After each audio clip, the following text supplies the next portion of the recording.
अस्सलाम वालेकुम dear students of ADP everyday science. मैं आपको अब एक नया टॉपिक पढ़ाने जा रही हूँ। इसका नाम है सिरेमिक्स। अच्छा, सिरेमिक्स बेसिकली एक केमिस्ट्री का टॉपिक है। जैसे मुख्तलिफ डिसिप्लिन साइंस के होते हैं, फिजिक्स, केमिस्ट्री, बायोलॉजी, इसी तरह से ये एक केमिस्ट्री का टॉपिक है। बेसिकली जैसे आप अपनी जर्नल लाइफ में आप यूज़ करते हैं, प्लास्टिक यूज़ करते हैं, मटेरियल्स होते हैं, ये बेसिकली ये मटेरियल होते हैं। कोई मेटल्स की चीज़ें होती हैं, कुछ आप उसकी प्लास्टिक की चीज़ें यूज़ करते हैं, यानी ये different types of the materials हैं। तो सिरेमिक भी एक मटेरियल है। जैसे आप प्लास्टिक की, हमारे इर्द गिर्द प्लास्टिक की कितनी सारी चीज़ें हम इस्तेमाल में लाते हैं, तो ये मटेरियल्स होते हैं, ठीक है। तो इसमें सिरेमिक्स भी एक मटेरियल्स हैं। जो किस तरह बनता है, अच्छा, इसका अगर हम सिरेमिक्स को डिफाइन करने लगे बेसिकली तो इसको प्लास्टिक की तरह हम डील करते हैं, लेकिन इसकी जो क्वालिटीज़ हैं प्लास्टिक की तरह डील, यानी टाइप्स ऑफ मटेरियल्स कह सकते हैं आपको। सिरेमिक होता क्या है? सिरेमिक जो है केमिस्ट्री में अगर देखा जाए तो मुख्तलिफ ब्रांचेस होती हैं। एक ऑर्गेनिक है, जो कार्बन के कंपाउंड्स होते हैं, कार्बन हाइड्रोजन, उन्हें ऑर्गेनिक केमिस्ट्री कहते हैं, और बाकी जो होते हैं वो इनऑर्गेनिक कंपाउंड्स हैं। तो सिरेमिक जो है वो एक कुछ होते हैं एलिमेंट्स जब कंबाइन होते हैं या इकट्ठे होते हैं तो वो कंपाउंड बनाते हैं, ठीक है। एलिमेंट्स के कॉम्बिनेशन से कंपाउंड्स बनते हैं। सो सिरेमिक को आप कंपाउंड्स कह सकते हैं, क्योंकि इसमें बहुत सारे एलिमेंट्स जो हैं इकट्ठे होकर कंपाउंड्स बनाते हैं। इसमें एलिमेंट्स आपस में बहुत एक से ज़्यादा एलिमेंट्स भी इकट्ठे होते हैं, कंपाउंड्स भी इकट्ठे हो सकते हैं, एक मिक्सचर टाइप कह लें, ठीक है। इनऑर्गेनिक कंपाउंड्स है बेसिकली। और ये इसमें दूसरी जो चीज़ है मेटल्स और नॉन मेटल्स।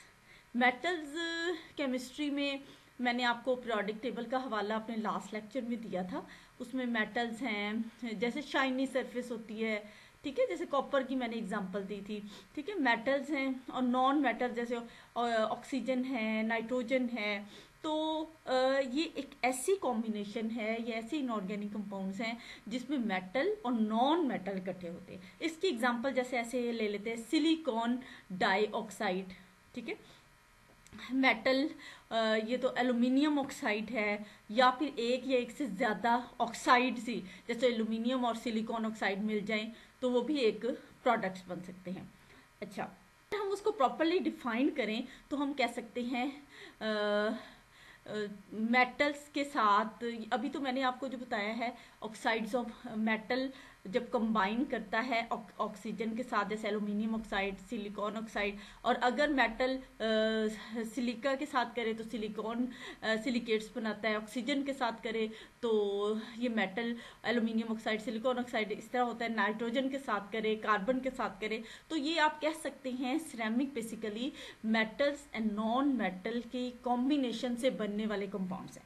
इसकी प्रॉपर्टीज बहुत अच्छी हैं जिसकी वजह से हम इसको बनाते हैं, और इसकी बहुत सारी टाइप्स भी हैं। टिपिकली ये बड़ा इलेक्ट्रिकली एंड इंसुलेटिव, ठीक है, इंसुलेटर का काम देता है, हाई टेम्परेचर को बर्दाश्त कर लेता है, और हार्ड भी होता है लेकिन टूट भी जाता है। सिरेमिक्स की अगर हम बेसिकली उसको डिफाइन करें तो हम कहेंगे मेटल और नॉन मेटल की कॉम्बिनेशन से जो कंपाउंड बनते हैं उनमें मोस्टली जो बॉन्ड होता है वो आयनिक बॉन्ड होता है, लेकिन समटाइम्स पार्शली आयनिक भी, कोवेलेंट बॉन्ड भी हो सकता है, ठीक है।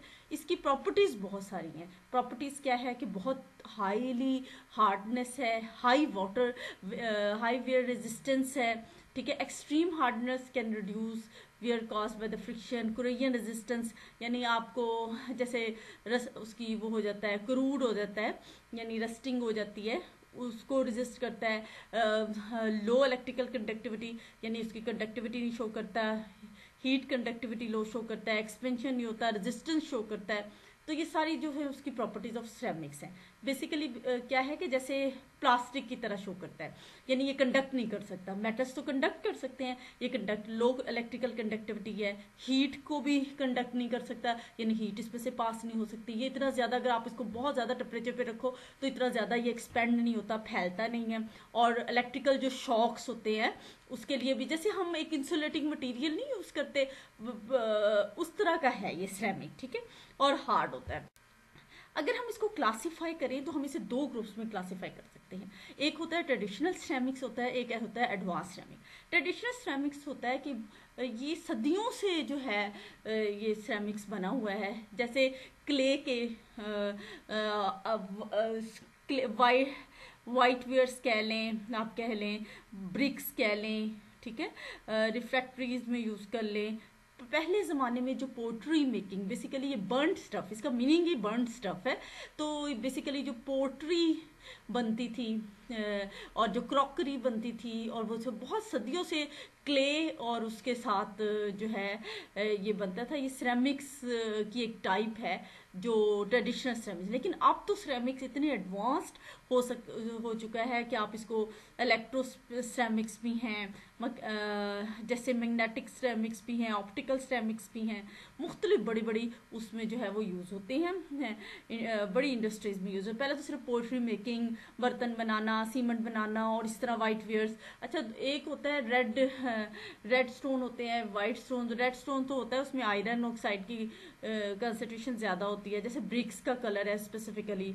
और वाइट वेयर्स होते हैं जो उसमें कॉलिन होता है, एक कंपाउंड का नाम है, इसलिए उसका कलर वाइट है। तो वाइट वेयर्स और ये सारी चीज़ें के लिए सब ट्रेडिशनल सिरेमिक्स, बहुत अरसे से सिरेमिक में वो हुआ है, ठीक है। लेकिन अब जो सिरेमिक्स में बहुत सारी जो उसकी कॉम्बिनेशन से बना है, तो उसकी प्रॉपर्टीज़ बहुत ज़्यादा हाई होगी, इसलिए कि ये हीट रेजिस्टेंट भी है, इलेक्ट्रिक रेजिस्टेंट भी है, और वो टेम्परेचर को भी अफोर्ड कर लेता है। अगर हम क्लासीफाई करें, जैसे ओल्डर जनरली नॉन जो है, जैसे ब्रिक है, ट्रेडिशनल सिरेमिक्स की मैंने स्लाइड बनाई हुई है, इसमें आप ब्रिक्स है, अर्थनवेयर है।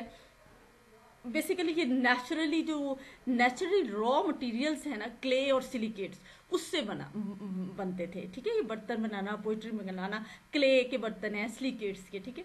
बिल्डिंग हो गई, क्ले पाइप्स हो गई, ब्रिक्स हो गई हैं, पोट्री हो गई, कुकिंग वेयर्स हो गए, और इलेक्ट्रिकल डिवाइसेस, फाइबर्स, ये सारे जो हैं वो किससे, क्ले एंड सिलिकेट्स, ये टाइप्स ऑफ सिरेमिक्स है जिसमें क्ले और ये बेसिक नेचुरल रॉ मटेरियल्स हैं। यानी कि पहले तो अब तो हम उसमें और भी कंपाउंड्स ऐड कर लेते हैं। पहले तो वो बिल्कुल जो नेचुरल रॉ मटेरियल्स थे जो कि मिलते थे, हाँ, रॉ नेचुरली हमें क्ले जैसे होती है उससे मिट्टी के बर्तन जैसे बनाए जाते थे, सिलिकेट। तो ये एक ट्रेडिशन है। अगर हम एडवांस सिरेमिक्स के कहें तो ये बहुत सदियों के बाद इस पर बहुत ज़्यादा काम हुआ है। तो स्पेशलाइज्ड इसकी प्रॉपर्टीज़ होती हैं, बड़े सोफिस्टिकेटेड उसमें यूज़ होता है। Applied as a thermal barrier coatings to protect the metal structures, wearing surface, engine applications. तो मतलब ये है कि जैसे बड़े बड़े मेटल स्ट्रक्चर्स हैं, तो उसके लिए थर्मल बैरियर कोटिंग्स होती हैं, तो वो भी इसकी सिरेमिक्स की होती हैं। तो सिरेमिक्स जो है, अगर उसकी एप्लीकेशंस देखें तो एक तो सिंपल सी क्ले प्रोडक्ट्स है, एक तो सिरेमिक्स होते हैं क्ले, जिसमें जो क्ले और सिलिकेट से बने होते हैं, उसमें जो अर्थन वेयर्स हैं, स्टोन वेयर्स हैं, बर्तन हैं, क्रॉकरी है, ये सारा कुछ जो है वो इन क्ले अब भी इन्हीं उससे एक पर्टिकुलर टाइप से होती हैं। कुछ रिफ्रैक्टोमीटर, ये बड़ी बड़ी फर्नेसेस होती हैं। फर्नेस किसे कहते हैं कि जैसे जिसमें लोहा बनता है, बड़े बड़े प्लांट्स में बड़े बड़े प्लांट लगाए जाते हैं, लोहे की रिफाइनिंग की जाती है, अच्छा जी, कॉपर की। तो उसमें बड़ी बड़ी फर्नेसेस होती हैं। ये इसमें फर्नेस में ये सिरेमिक्स की बनी होती हैं, क्योंकि ये हाई टेम्परेचर फर्नेस, यानी क्योंकि वो जो चीज़ कंस्ट्रक्ट कर रहे हैं, जैसे आप लोहा ही एक्सट्रैक्ट कर रहे हैं, ठीक है, लोहा बना रहे हो, उस लोहे वाली स्टील मिल जैसे आप कह लें, ये स्टील बना रहे हैं या एल्यूमिनियम को, तो उसके लिए बड़ी बड़ी फर्नेस होते हैं। वो जो फर्नेस होती है उसकी जो लाइनिंग होती है या जिससे बना होता है, वो सिरेमिक से बना होता है। क्यों वो सिरेमिक से बना होता है? क्योंकि सिरेमिक्स में ये पावर है कि जितना अब उस चीज़ को बनाने के लिए बहुत ज़्यादा टेम्परेचर रिक्वायर्ड होता है, बहुत ज़्यादा हीट रिक्वायर्ड होती है, तो वो ये हाई टेम्परेचर को अफोर्ड कर सकता है। उसके अगर तो वो खुद ही मेल्ट हो जाए तो वो क्या कर सकते हैं। तो बड़ी बड़ी जो फर्नेसेस हैं उनकी लाइनिंग है, और बड़े बड़े जो प्लांट्स हैं वो जो किससे बनते हैं, वो इस सिरेमिक से ही बनते हैं, क्योंकि इसकी जो प्रॉपर्टी है कि ये हाई टेम्परेचर रेजिस्टेंट है, यानी ये टेम्परेचर को अफोर्ड कर सकता है, यानी बिल्कुल इस पे कोई नहीं अफेक्ट नहीं आता। इसके अलावा अगर देखा जाए तो इसके अलावा अगर हम इसकी प्रॉपर्टीज में देखा जाए तो एक तो ब्रिटल है, हार्ड तो है लेकिन ब्रेक भी हो जाता है, आसानी से टूट भी जाता है। और इसकी केमिकली इनर्ट है। क्यों इसलिए यूज होता है? ये किसी और केमिकल्स के लिए, आपने इसको फर्नेसेस वगैरह में यूज किया, ये किसी और केमिकल के साथ रिएक्ट कर लिया, ये बिल्कुल केमिकली इनर्ट है, स्टेबल है, किसी और के साथ या इन्वायरमेंट में किसी और के साथ रिएक्ट नहीं करता। अच्छा जी, लॉन्ग लाइफ है, इसकी स्ट्रेंथ बहुत ज़्यादा होती है और टेम्परेचर अफोर्ड करता है। वाइट वेयर्स, अगर आप सिरेमिक्स को देखना चाह रहे हैं तो क्रॉकरी भी है, ठीक है, और सैनिटरी वेयर्स हैं, टाइल्स हैं, डेकोरेटिव सिरेमिक्स है, ये सब जो हैं ये सिरेमिक। उसके बाद है जी ये सीमेंट की जो चीज़ें हैं वो भी सिरेमिक से है produce, roads, bridges, building, dams, इसमें भी सिरेमिक्स ही है। तो हम अगर देखें तो सिरेमिक्स जो है वो सिर्फ पोट्री मेकिंग या क्रॉकरी या सैनिटरी और इस तक नहीं रहा, बल्कि इसकी एडवांस्ड जो है वो बहुत ज़्यादा हो चुकी है। यानी कि बड़े बड़े उसमें जो है ये यूज़ होता है बड़े बड़े प्लांट्स में। अब अगर देखा जाए तो इसको बहुत सारे इसकी एप्लीकेशंस हैं। कुछ सिरेमिक्स जो हैं वो बड़े उस पर यूज़ होते हैं, यानी रेजिस्टेंस बहुत है इसके अंदर, हीट का भी रेजिस्टेंस है, केमिकल अटैक का भी रेजिस्टेंस है, मैकेनिकल लोड्स का भी रेजिस्टेंस है, मतलब थर्मल रेजिस्टेंस है। बहुत सारी इसकी प्रॉपर्टीज़ हैं कि जो इसको जिसकी वजह से ये रेजिस्टेंस शो करता है, यानी मेंटेन रखता है, अपने आप को स्टेबल रखता है, इनर्ट रखता है। और ये सारी जो है हार्ड है, ठीक है, इसको आप मुख्तलिफ उसमें चेंज कर सकते हैं। और अगर आप इसको कंपेयर करें मेटल से और पॉलीमर, मेटल और पॉलीमर ये भी तो मटेरियल हैं, इसकी प्रॉपर्टीज से करें तो इसकी प्रॉपर्टीज यानी जैसे हाई टेम्परेचर रेजिस्टेंट और हाई आप कह सकते हैं थर्मल रेजिस्टेंट हो गया, इलेक्ट्रिकल रेजिस्टेंस हो गया, वो इन दोनों की निस्बत मेटल और पॉलीमर की निस्बत इसकी प्रॉपर्टीज़ जो हैं वो ज़्यादा है। ठीक है, ये एक शॉर्ट फॉर्म में आप इसको लिख सकते हैं। पहले आप उसकी डेफिनेशन लिख लें, उसकी क्लासिफिकेशन लिख लें, एप्लीकेशन लिख लें, एक टॉपिक इसका इस तरह तैयार हो सकता है सिरेमिक्स का।